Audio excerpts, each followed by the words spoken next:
Ágora es un término griego que significa lugar de asamblea o reunión.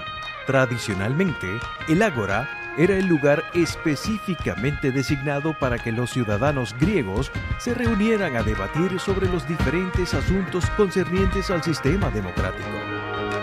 A partir de este momento, tenemos un Ágora en Luz Radio 102.9 con Gabriel Andrade. Saludos amigos, bienvenidos a Ágora. Hoy me acompaña en la edición y montaje William Velarde, en el control técnico Franklin Palmar. Nuestra productora es Norelba Torres, el director de Luz Radio es Jesús Urbina y quien les habla, Gabriel Andrade, estará en la conducción. Mi Twitter es @gandrade80 y me acompaña el profesor Luis Vivanco de la Facultad de Humanidades y Educación. Hoy estaremos conversando sobre las religiones mistéricas. Saludos Luis, bienvenido. Buenas noches, gracias por la invitación, Gabriel. ¿Qué son las religiones mistéricas? Bueno, en realidad esto es un punto de mi investigación que estoy haciendo para una tesis de doctorado y es un capítulo que tiene que ver con distintas manifestaciones de lo sobrenatural en la antigüedad. Entonces he examinado Egipto, Mesopotamia, los hebreos y en este caso examiné los mitos griegos y las formas de culto que había en Grecia y cómo algunas son públicas y otras son mistéricas, pues, ¿no? Y bueno, ¿qué es lo que serían esas formas mistéricas? Tipos de culto más restringidos, o sea, no son para toda la comunidad, para toda la gente, sino que son para algunas personas que desean profundizar más en las cuestiones de la religión griega, ¿no? En ese caso. ¿Y qué personajes están asociados a esto? ¿Cuáles dioses están asociados a estos cultos? Curiosamente, me tocó, no creo que es un descubrimiento así, yo creo que ya se debe haber dicho, pero como es algo que no está así en lo común, sino que más bien está en lo contrario, dos de los dioses principales en esto son Apolo y Dionisos, también llamado Baco. Y digo que en esto es curioso que estos dioses se contraponen generalmente. Quizás a partir de Nietzsche hay una contraposición de los dos en como dos espíritus o dos tendencias del espíritu humano. El Dioniso sería lo desenfrenado, lo irracional, lo loco, pues, ¿no? Y lo descontrolado. Y Apolo sería lo mesurado, lo sereno, lo que está bajo todo eso está control. expuesto en un libro que se llama El nacimiento de la tragedia, ¿no? Exacto, Nietzsche. sí, que la pone como dos arquetipos allí. Y Nietzsche valora más lo dionisíaco. Sí, pero el asunto es que cuando uno va al estudio de estas cuestiones, descubre que hay de las dos cosas en los dos dioses, vamos a decir, y en los dos cultos hay misticismo en lo dionisíaco y en lo apolíneo, y hay también desenfreno en lo apolíneo y en lo dionisíaco. Inclusive a nivel de mito, en los mitos de Apolo, algunos muestran a Apolo desenfrenado y descontrolado, ¿no? En plena desmesura, pues, ¿no? Como famoso caso ese del sátiro Marcias, pues, ¿no? Que lo castigó por un certamen de música y fue terrible, pues, la forma en que se comportó Apolo. Le quitó la piel, creo, ¿no? Le quitó la piel y Sí. después se arrepintió de eso, ¿no? Entonces hay una cosa curiosa ahí, ¿no? A mí esta escena, yo recuerdo en la infancia en el Museo del Prado de Madrid, vi un cuadro de Apolo con un cuchillo dispuesto a quitarle la piel al sátiro ese que tocaba la flauta. Los artistas posteriores, pienso en particular en ese cuadro, que no recuerdo quién es el pintor, hay varias versiones, no hay una sola versión.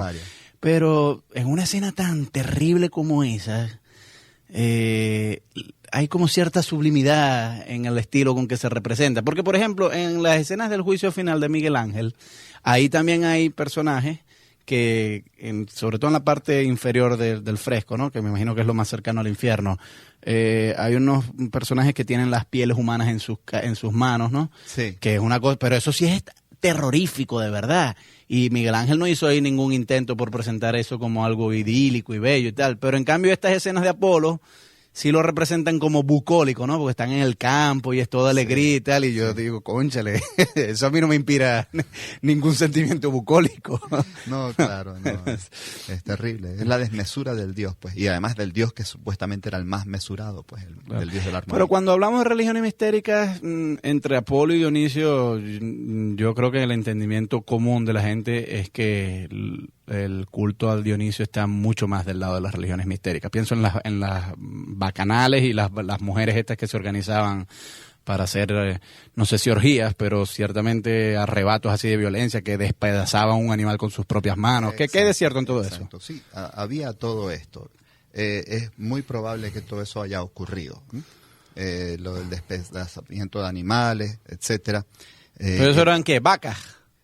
Con más que todo cabras, corderos, animales pequeños. Sí, porque veo difícil despedazar una vaca con las propias manos, ¿no? No, eran animales pequeños y que eran fáciles de capturar, pero el asunto es que tienen algo en común y es que se realizan de noche. O sea, yo traté de buscar cuáles son los elementos comunes de lo mistérico o qué lleva a plantear lo mistérico, y es curioso que tiene esa contraposición del día y la noche, ¿no? De hecho, Apolo es más del rito diario, ¿no? Pero tiene también estos ritos nocturnos. Porque Apolo es el sol, ¿no? Febo. En la noche es que nace el misterio. Y el asunto es que la palabra inclusive misterio viene de mistai en griego, el que cierra los ojos, ¿no? Los que seguían los misterios, ¿no? Vamos a decir, no los misteriosos, pero los que cultores del misterio, eran se llamaban los que cerraban los ojos. Pero el asunto es, Gabriel, que si tú tienes los ojos abiertos, por lo que dice, vamos a decir, la teoría de la intencionalidad, tu vista está siempre volcada hacia afuera, o sea, no estás viéndote a ti ni adentro de ti, sino que estás volcado a las cosas del mundo externo sensible. Si cierras los ojos, no tienes ninguna información tampoco, o sea, cierras completamente la vista y nomás te llega lo de los oídos, los olfatos, etcétera, lo que toca, ¿no? Entonces es un cierre de los sentidos. Yo llegué a la conclusión de que el misterio nace en el entrecerrar, no en el cerrar los ojos del todo, ni tampoco en abrirlos, desde luego, sino en el entrecerrar los ojos. Es esa visión a medio cerrar los ojos y que generalmente inclusive cualquier persona la utiliza para ver mejor. Es decir, es una visión que quiere ver más allá y mejor en las cosas, ¿no? Y por eso trata de penetrar más en lo que es extraño en la religión, lo que es desconocido, lo que es oculto en la religión, ¿no? Por eso es que lo relacioné con lo sobrenatural, ¿no? Porque hay una búsqueda de la divinidad en eso que no se ve a simple vista y que hay que cerrar los ojos para verlo bien o para recibir inspiración. Ahí hay una cosa también. Las personas que decía antes que se meten en estos cultos, o se metían, pues, ¿no? No eran todo el mundo, eran algunas personas. Pero algunas estaban inclusive seleccionadas para eso porque naturalmente, de modo propio, o sea, de su propia forma de ser, eran más sensibles a eso, ¿no? Y de ahí escogían, por ejemplo, las famosas pitonisas. Y había otras que no eran ya pitonisas, que las pitonisas son las servidoras del templo, las sacerdotisas, que eran las sibilas. Esas eran como más espontáneas, vamos a decir, como de segundo grado, y estaban cerca del templo, pero atendían también a otra gente, y esas también tenían como una especie de lo que llaman en parapsicólogos la mediumnidad, pues, o sea, podían servir de medio a mensajes ocultos. Y luego estaban las famosas vacantes, que ya esas eran menos serias, ¿no? Vamos a dejar las vacantes para el segmento que viene y también algunas pitonisas, las más famosas, la del oráculo de Delfos. Exacto. @Andrade80 es mi Twitter. Conversó con Luis Mibanco sobre las religiones mistéricas. Escuchemos de Eros Ramazzotti y Tina Turner, un tema que se llama Cosas de la Vida. Seguimos en Ágora, @Andrade80 es mi Twitter. Converso con Luis Vivanco sobre las religiones mistéricas y dejamos para este segmento a las vacantes. Esto es una cosa muy extraña, ¿no, Luis? Porque, según entiendo, en el culto de Dionisios no participan hombres, sino que son solo mujeres. Había hombres y mujeres, ¿no? Pero uno está asociado, estoy equivocado en suponer que las que dominaban el culto eran mujeres. No, predominaban, pues eran más en número generalmente. Y yo no sé cómo era esto en el sentido, todavía no he llegado a esa parte, pero de si eran mujeres de la comunidad, pues del resto de la aldea o del grupo que estaba allí, o eran mujeres que vivían aparte, ¿no? Uh-huh. Algunas aparentemente vivían aparte, ¿no? Como pues es como de hippies, así en comunes. Sí. Pero había otras que eran de la comunidad y se soltaban pues en esos días, uh-huh, y no se les podía prohibir eso. Era como una cosa que era un mandato del Dios de tener esa. Y estos eran rituales de desenfreno, exacto, tú lo has dicho. Sí. ¿Hay algún estímulo de drogas o algo por el estilo? Bueno, la cuestión del vino, pues la ingesta de vino en demasía, eso les hacía primero ya alegrarse mucho, emborracharse, etcétera. Pero de otras sustancias no, hasta ahorita no he descubierto que haya. Pues es posible, pues no, porque luego veremos que surge un mito un mito no, pero una creencia legendaria con relación al oráculo de Delfos, que era provocado por gases de la naturaleza, ¿no? Claro. Pero, ojo, te decía que había una grieta en el suelo, que sobre ella se ponía el famoso trípode de la pitonisa. La pitonisa se sentaba en el trípode y al aspirar esos gases entraba en trance. No hay ninguna, hasta ahorita, evidencia de que hubiera esa grieta en el templo de Apolo en Delfos. Están las ruinas del templo y no está la grieta, ¿no? Entonces, dicen que fue un mito inventado por los cristianos para desprestigiar al oráculo de Delfos. ¿Y la gente acudía al oráculo a hacer consultas de todo tipo? De todo tipo y toda clase de gente, desde los más grandes reyes. O sea, no había que ser parte del culto mistérico para acudir. Para acudir a consultas, no. ¿Okay? Para ya todo lo que era la atención con la diosa y la interpretación, ¿no? La hermenéutica de lo que decía, ya correspondía a los otros sacerdotes que estaban allí. Había uno que supuestamente anotaba eso todo y después decía, bueno, eso se puede interpretar de tal manera, de otra manera. Pero son notoriamente vagas las respuestas del oráculo de Delfos. Hay una leyenda, no sé cuál es, refrescamela, Luis, de un rey que va y le pide consejo al oráculo, y el oráculo dice, fulano va a ganar la batalla, y cree él que él es el que va a ganar batalla, y resulta que no, que es su enemigo, y entonces eso lo lleva a la ruina. El rey Creso. Ajá, el rey Creso. En los 9 libros de la historia de Heródoto, sale el caso del rey Creso, que era un rey que tenía mucho éxito y era muy rico. Sí. De hecho, el nombre de Creso ha llegado a ser sinónimo de un hombre muy rico. Cuando se dice eres un Creso, eres un hombre muy, muy rico, ¿no? Sí. Bueno, Creso se le profetizó, o sea, se venían acercando los persas y él estaba preocupado por eso, ¿no? El rey persa Ciro ya venía hacia lo que era Asia Menor, todas estas colonias griegas que están en la costa de Asia Menor. Sí. Y el reino de él era uno de esos. Y Creso no sabía si luchar contra los persas o sometérseles, pues, ¿no? Buscar una alianza. Y fue a consultar el oráculo. Y entonces el oráculo le dijo que si pasaba el río Alis, que era como la frontera de su imperio, si lo pasaba para atacar a los persas, iba a destruir un gran reino, un gran poder. Bueno, él pasó el río, pero el poder que destruyó fue el suyo propio, pues, ¿no? Sí. ¿Okay? Entonces, claro, es una cosa muy, muy ambigua en ese aspecto, claro. ¿No? Bueno, pero yo sé que en las clases de lógica este ejemplo se usa mucho como sintaxis defectuosa y cómo puede alterar el sentido de una frase o una palabra mal colocada en la oración, ¿no? Sí, hay muchos de esos ambiguos, pero lo interesante es los que acertaba, o sea, que tenían bastante sentido, eran bastante fáciles de interpretar, ni siquiera ya por el hermeneuta, sino por la gente sencilla, ¿no? Podían interpretar a veces las cosas, y a veces eran cosas sencillas también. Pero, ojo, que no se refería a veces tanto a cosas futuras, sino a cosas de carácter de uno. Por ejemplo, esta muchacha es así, ya sabe, me deberé casar con ella, entonces, y yo soy así, ya sabe, y tal. Dicen, no te cases porque si tú eres así, te va a ir mal. O sea, eran consejos muy psicológicos en ese aspecto, casi como orientación, ¿no? Claro, no sí. Son anuncios propiamente de eventos futuros. Exacto, aunque había algunos anuncios que por ejemplo, uno de los más famosos de estos de hermenéutica, es cuando vienen los persas también a atacar Ática, o sea, donde está Atenas. Y entonces los atenienses estaban entre sí, abandonaban la ciudad y se la dejaban, pues, que entraran los persas y destruyeran, pero no iba a haber nadie. O se resistían, pero ¿cómo se iban a resistir si el ejército de ellos era muy pequeño y los persas eran muy poderosos? ¿Y qué hacían? Entonces, además venía una flota enorme de miles de barcos.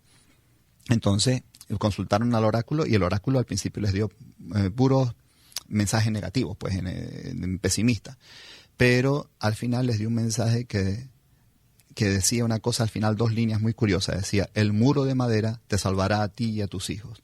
Entonces, en la asamblea ateniense empezaron a discutir qué significa esto del muro de madera, pues todo el misterio del asunto, ¿no? Y entonces desde luego, siempre hay los mensos que dicen, hay que construir una muralla de madera. Y entonces, esos fueron los primeros que callaron. Le dicen, eso es absurdo porque la van a quemar. Pero entonces empezaron a decir, ¿qué hacemos nosotros con madera que nos defiende, ¿no? Y empezaron a decir, son barcos. Entonces vamos a hacer una flota de barcos y la vamos a poner enfrente. No vamos a salir al encuentro, vamos a poner enfrente en la bahía del Pireo para cuando lleguen los persas. Y fue la batalla de Salamina y eso le salvó a Atenas, pues Atenas no pudo ser conquistada. No había críticos racionalistas, porque seguir las directrices de un oráculo, yo no lo veo un procedimiento racional. Y no lo es, pero a lo que voy, la antigua Grecia Pues el gran aporte, uno de los grandes aportes que ha hecho la civilización occidental fue precisamente la racionalización de muchas de estas supersticiones que todos los pueblos del mundo la tienen. No había en el seno de la civilización griega críticos de los oráculos y de estas cosas. Heráclito y algunos sí, tenían a veces sus resquemores con eso, pero en el sentido de que, ojo, siempre como respetando y estimando el oráculo.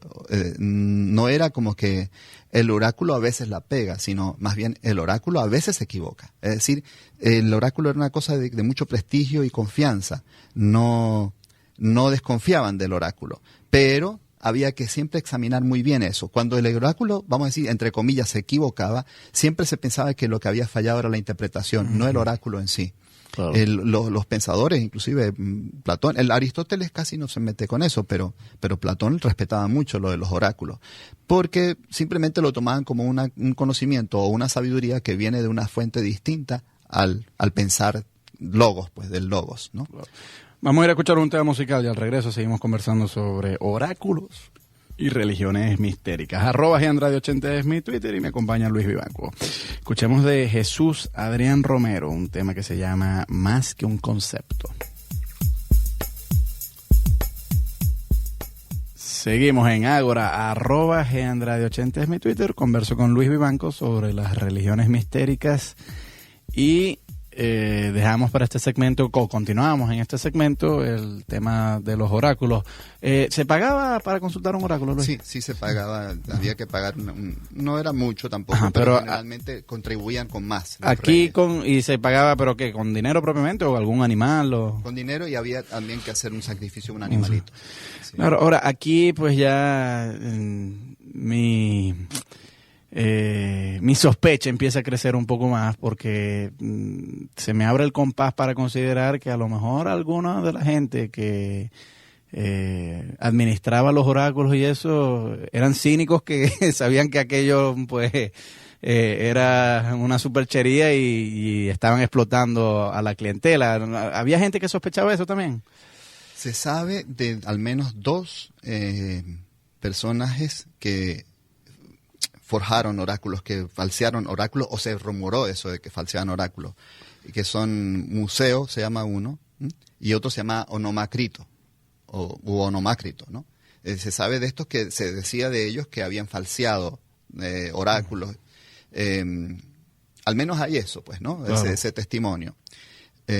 Pero digamos, había gente que estaba vigilando siempre como que tuviera prestigio, eso porque bastaba que, o sea, si no funcionaba el asunto, eso no iba a durar, ¿no? Y duró muchos siglos. Quiero regresar un momento a la cuestión de la organización de las religiones mistéricas. Ajá.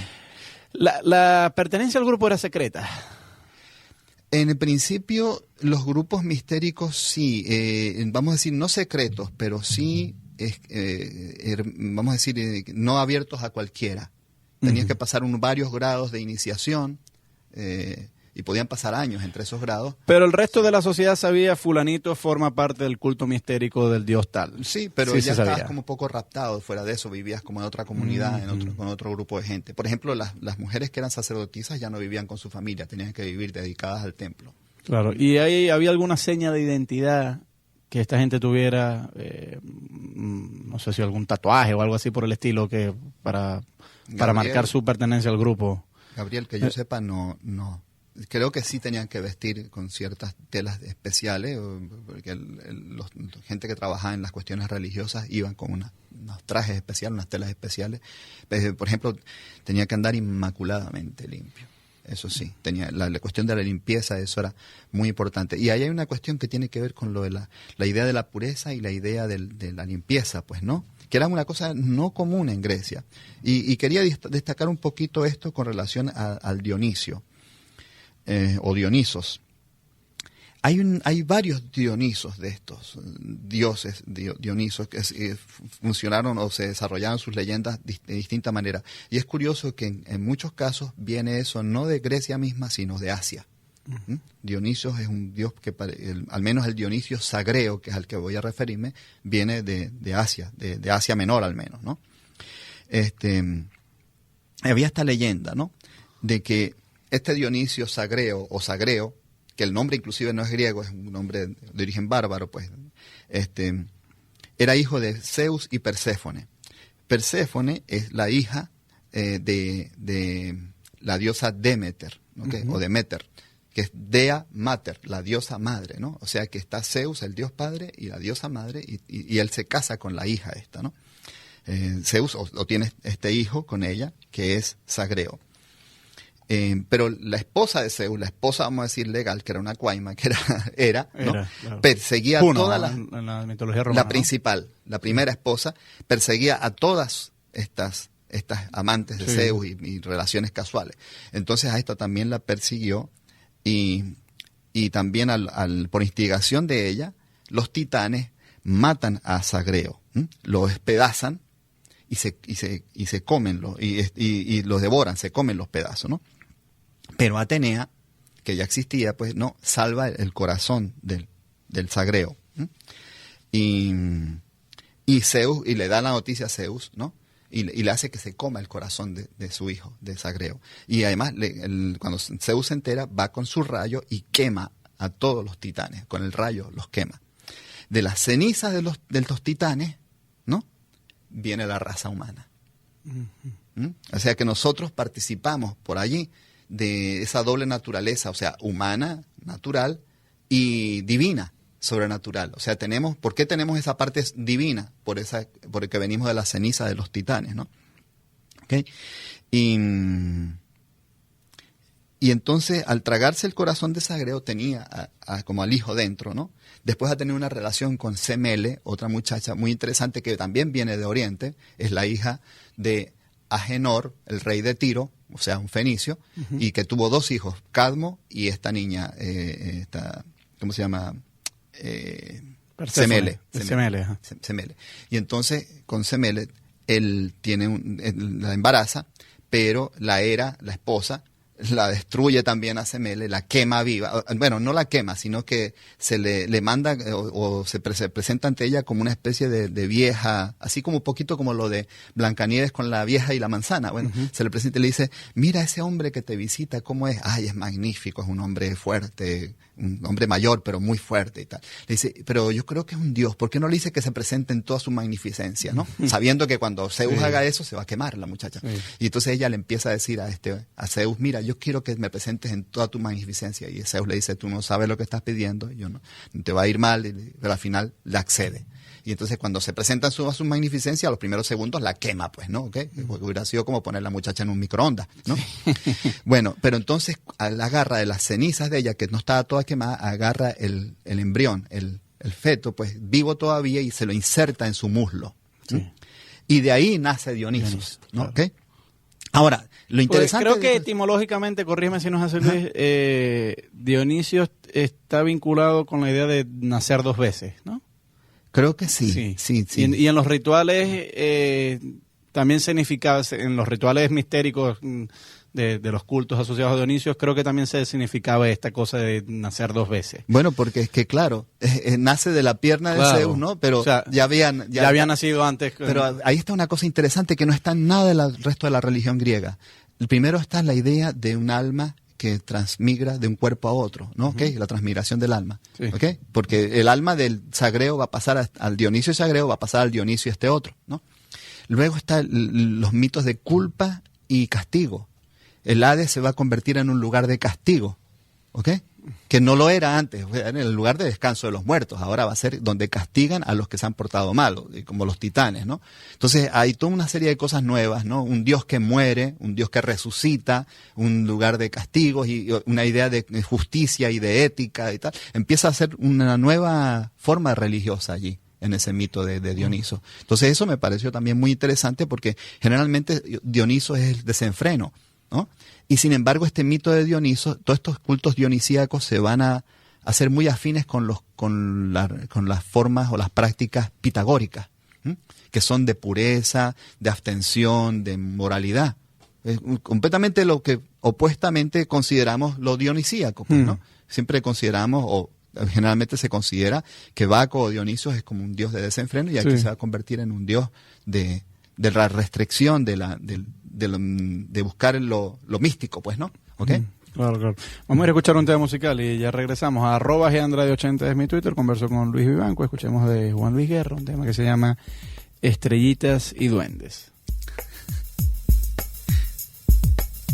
Seguimos en Ágora, @GAndrade80 es mi Twitter. Vengo conversando con Luis Vivanco sobre las religiones mistéricas.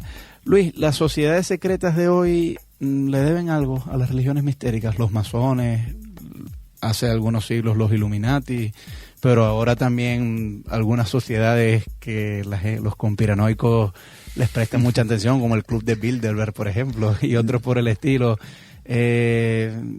¿Hay algún vínculo con...? Yo creo que hay sí, muchos vínculos, o sea, hasta inclusive con cosas muy inofensivas, como los rotarios, Ajá, o inclusive, sí, pero dentro de las religiones, en el catolicismo, en otras, ¿no?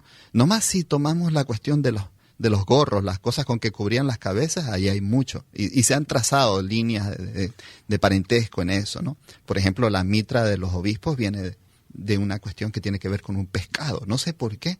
Eso no lo he investigado, no lo he encontrado tampoco. con un pescado. Con esa mitra, Uh-huh, es como una forma estilizada de un cuerpo de un pescado. ¿no será por el Ichthys?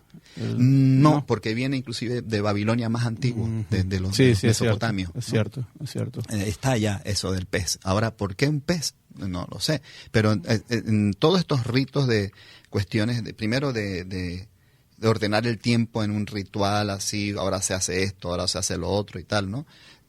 Muy elaborado y muy detallado, todo eso está en la idea de lo que era el misterio, pues. Claro.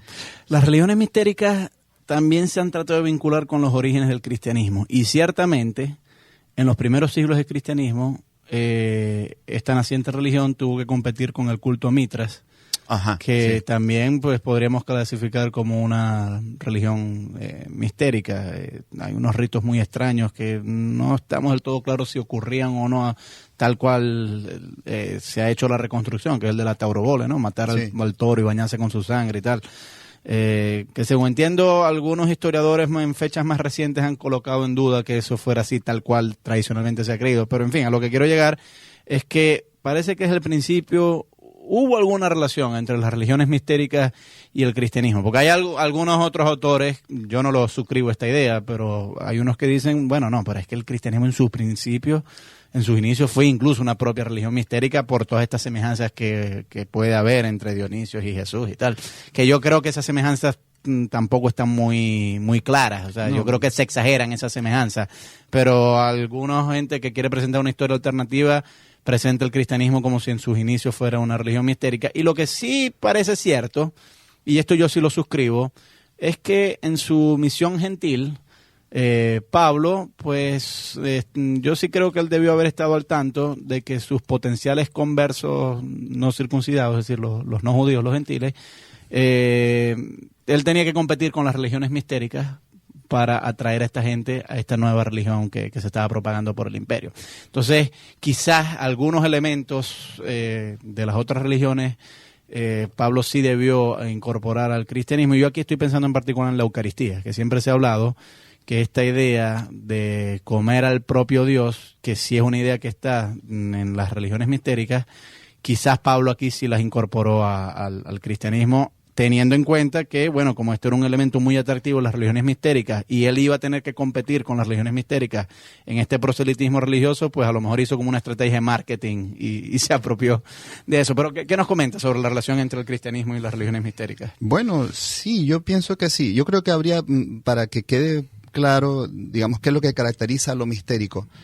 Primero, la cuestión del tiempo. O sea, el culto ordinario, normal, generalmente se hace algunas horas del día. El culto mistérico generalmente escoge horas de la noche y poco acostumbradas. Es decir, puede estar toda la noche en eso, después de la medianoche, etcétera, ¿no?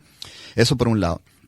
Luego que el culto religioso común es a toda la comunidad y el culto mistérico es restringido a solo algunas personas.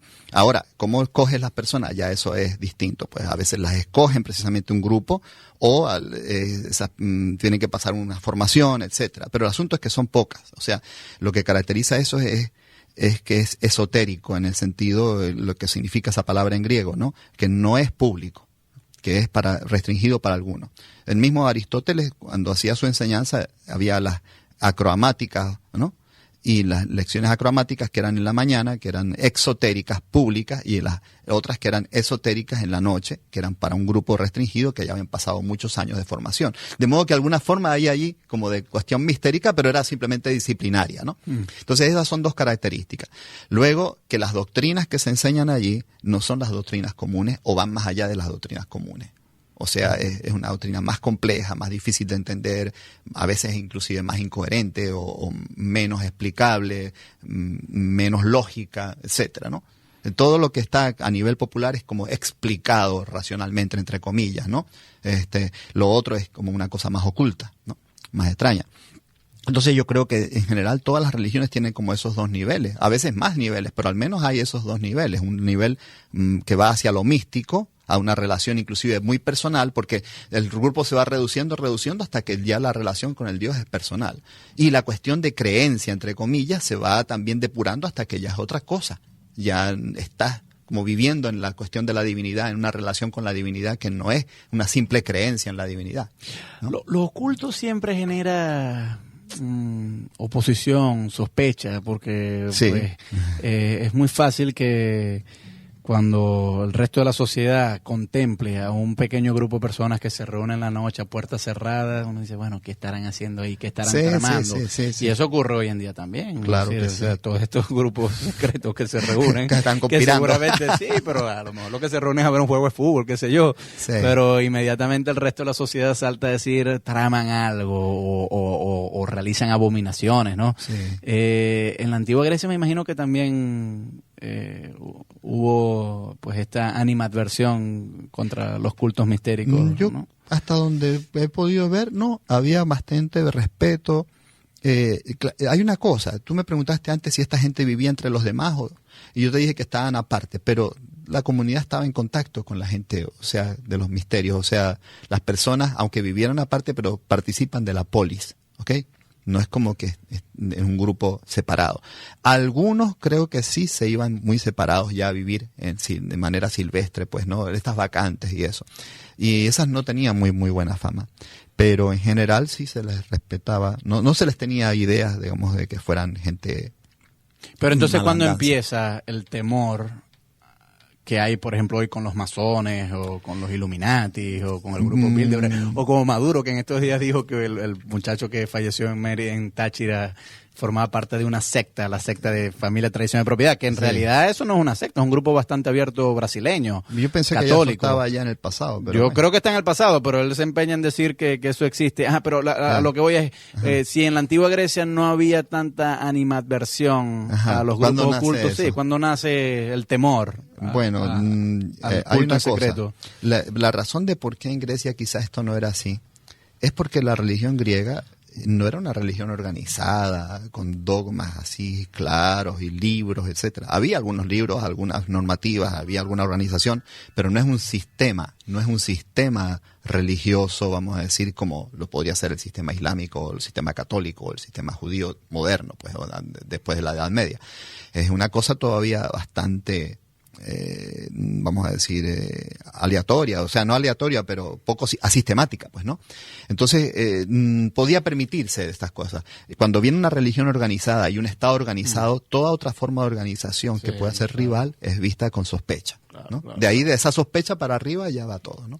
Luis, muy agradecido por haber venido a Ágora. Muchas gracias. Muy esclarecedor e interesante lo que nos has planteado sobre las religiones mistéricas. Gracias a William Velarde, que estuvo en la edición y montaje, Franklin Palmar en el control técnico, Norelba Torres es nuestra productora, Jesús Urbina es el director de Luz Radio, y quien les habla, Gabriel Andrade, estuvo en la conducción. Mi Twitter es @GAndrade80 y nos vamos con un tema de Mana que se llama Eres mi religión.